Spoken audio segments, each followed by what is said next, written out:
Hello friends, वर्तिका study centre में आपका स्वागत है।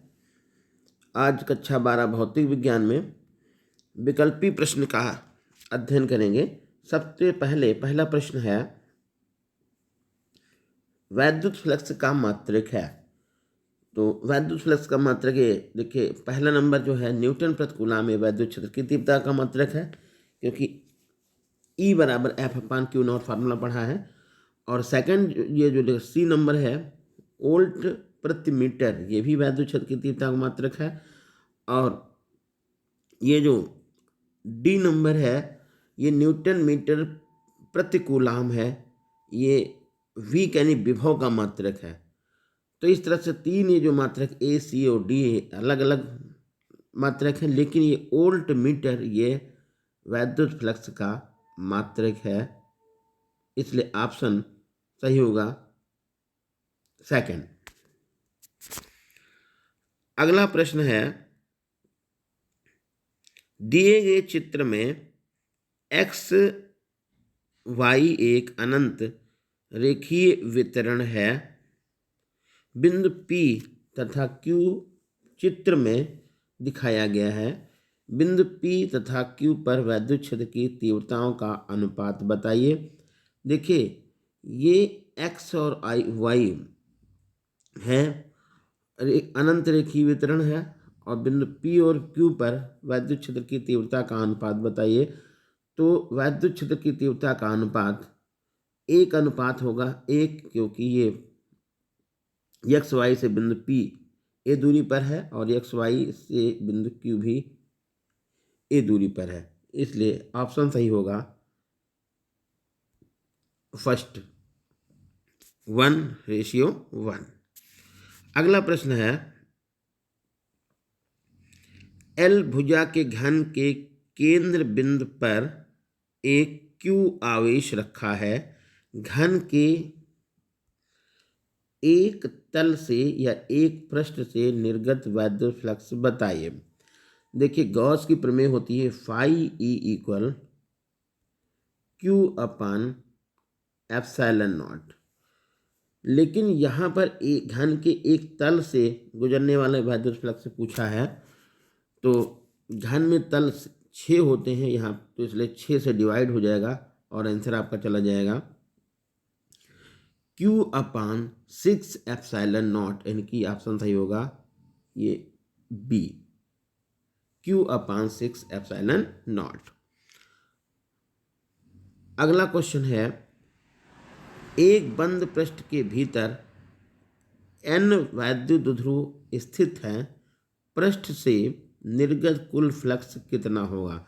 देखिए, एक बंद पृष्ठ में कहा, ये जो है n इलेक्ट्रिक डायपोल हैं, तो पृष्ठ से निर्गत कुल कितना फ्लक्स होगा। तो देखिए, इलेक्ट्रिक डायपोल की आपको जो डिफिनीशन बताई गई है कि इलेक्ट्रिक डायपोल में दो बराबर और विपरीत आवेश होते हैं, विपरीत आवेश होते हैं, और वो भी बहुत कम दूरी पर रखे होते हैं। ऐसे सिस्टम को इलेक्ट्रिक डायपोल कहते हैं। तो इस बंद पृष्ठ के भीतर बराबर और विपरीत आवेश यानी +Q और -Q आवेश होगा, तो टोटल आवेश कितना हो जाएगा, 0 हो जाएगा। तो इसलिए निर्गत वैद्युत फ्लक्स कितना जाएगा, ऑप्शन नंबर डी के साथ, यानी डी यानी 0।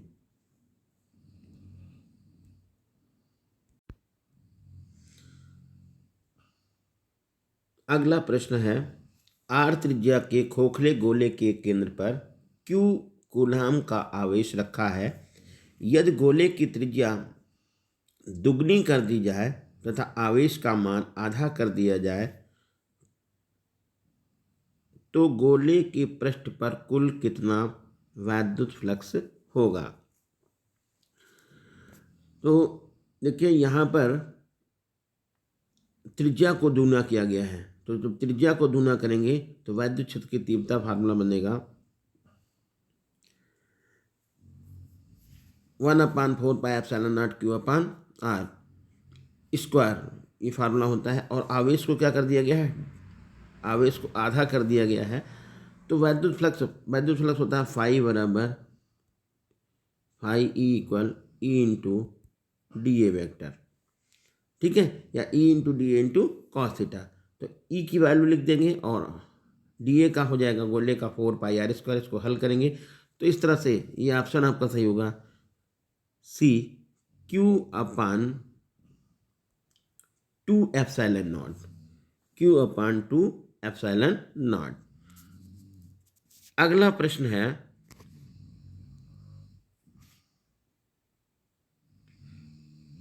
10 मीटर स्क्वायर क्षेत्रफल के आयताकार फ्रेम को 20 न्यूटन प्रति कूलाम के वैद्युत क्षेत्र में इस प्रकार रखा है कि फ्रेम के पृष्ठ पर खींचा गया अभिलंब वैद्युत क्षेत्र की दिशा से 60 अंश का कोण बनाता है, तो फ्रेम से गुजरने वाला वैद्युत फ्लक्स बताइए।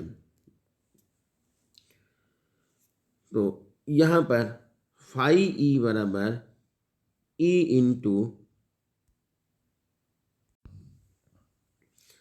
वैद्युत फ्लक्स का मान बताइए। तो वैद्युत फ्लक्स फाई ई बराबर E into D A into cos theta. E के स्थान पे 20 और डी ए के स्थान पे 10 और कॉस थीटा यानी कॉस 60 की वैल्यू 1/2 होती है। ये आप इससे डिवाइड करिएगा तो ये 100 आ जाएगा, तो आंसर चला जाएगा पहले ऑप्शन के साथ ए 100 न्यूटन मीटर स्क्वायर प्रति कूलाम। अगला प्रश्न है 2 प्लेटें जिसमें प्रत्येक का क्षेत्रफल a है, अल्प दूरी d पर एक दूसरे के समांतर रखी हैं, उन पर +q तथा -q आवेश है, प्लेटों के बीच में वैद्युत क्षेत्र का मान बताइए। प्लेटों के बीच में वैद्युत क्षेत्र का मान बताइए। तो 2 समांतर प्लेटों के बीच में वैद्युत क्षेत्र की तीव्रता का फार्मूला होता है Q/ε0 इंटू ए, या ये फार्मूला ये भी पढ़ा है σ/ε0। तो ऑप्शन सही हो जाएगा पहला Q/σ/ε। अगला क्वेश्चन, एक समान आवेशित गोली कोश के पृष्ठ पर वैद्युत क्षेत्र की तीव्रता 10⁴ न्यूटन प्रति कूलाम है। कोश के केंद्र से इसके व्यास के बराबर दूरी पर वैद्युत क्षेत्र की तीव्रता बताइए। तो व्यास के बराबर यानी कि पृष्ठ पर वैद्युत क्षेत्र की तीव्रता, फार्मूला बनता है E = 1/4πε0 Q/r, यहाँ पे त्रिज्या है Q/r²।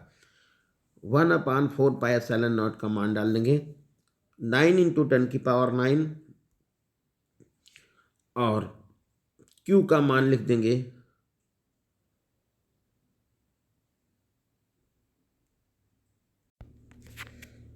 तो गोली कोश पर वैद्युत क्षेत्र की तीव्रता यानी कि यहाँ पर E = 1/4πε0 और Q/ यहाँ ये त्रिज्या को R मान लीजिए तो r², इसका मान 10⁴ दिया हुआ है।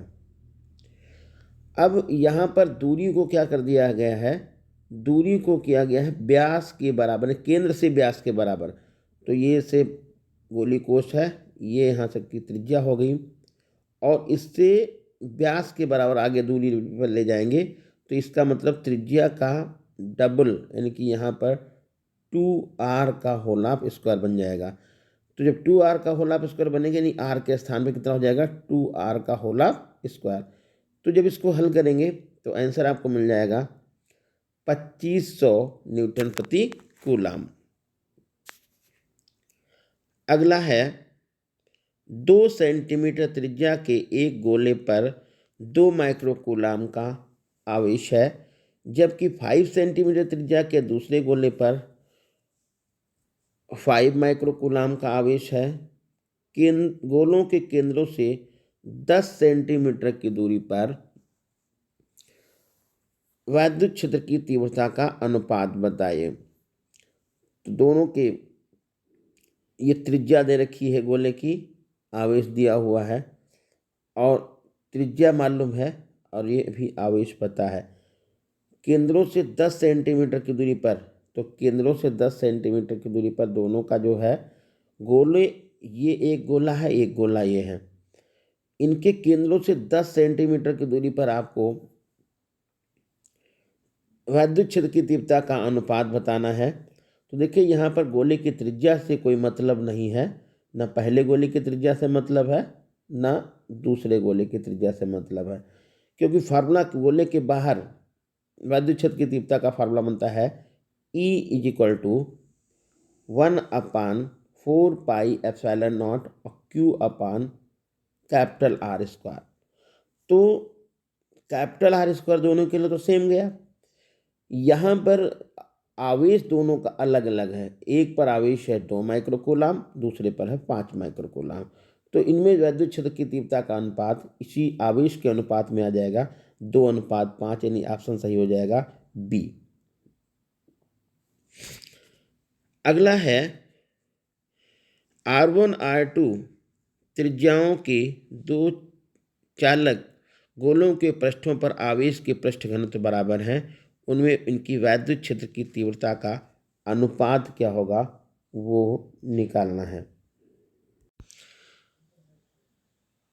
तो आवेश घनत्व होता है सिग्मा बराबर Q/A।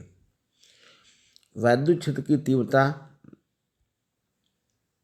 E = 1/4πε0 Q/ पृष्ठ पर पूछा है तो Q/R²। तो इसका मतलब ये दोनों चीज़ें यहाँ पर 4πR² और Q, ये दोनों के लिए सेम जा रहा है। तो इसमें वैद्युत क्षेत्र की तीव्रता का जो अनुपात होगा वो 1:1 होगा, यानी ऑप्शन सही होगा डी। अगला प्रश्न है आवेश का एक खोखला गोला वैद्युत क्षेत्र उत्पन्न नहीं कर सकता है। तो वैद्युत क्षेत्र उत्पन्न नहीं कर सकता है, ये ऑप्शन सही होगा पहला, क्योंकि गोले के भीतर वैद्युत क्षेत्र की तीव्रता 0 होती है। क्वेश्चन नंबर नेक्स्ट है एक वैद्युत रोधी स्टैंड पर रखे 10 सेंटीमीटर त्रिज्या के चालक खोखले गोले की सतह पर वैद्युत क्षेत्र की तीव्रता 10 न्यूटन प्रति कूलाम है। केंद्र पर वैद्युत क्षेत्र की तीव्रता कितनी होगी? तो गोले के भीतर वो चाहे केंद्र पर हो और चाहे गोले के भीतर अन्य कोई बिंदु पर हो, वहाँ पर वैद्युत क्षेत्र की तीव्रता सदैव 0 ही रहती है, यानी ऑप्शन सही हो जाएगा फर्स्ट। एक आवेशित गोली चालक में वैद्युत क्षेत्र गोले के भीतर 0 तथा गोले के बाहर भी 0 होता है, जो कि गलत है। गोले के भीतर 0 होता है, लेकिन गोले के बाहर दूरी के बढ़ने से के साथ साथ एक कम होता है, इसलिए ऑप्शन सही हो जाएगा बी।